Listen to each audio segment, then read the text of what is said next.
Ford Ranger XLT High Rider 2.2 auto tahun 2018. Kereta dah cantik, cat dah baru, condition semua okey lagi, tak ada masalah.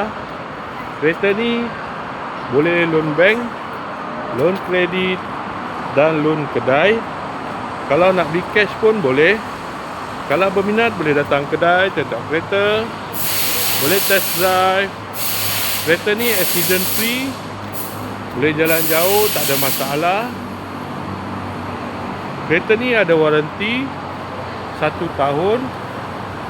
Jom kita tengok bahagian dalam.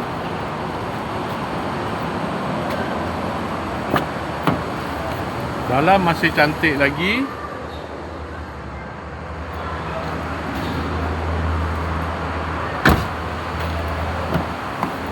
Aircon semua okey lagi. Aircon sejuk.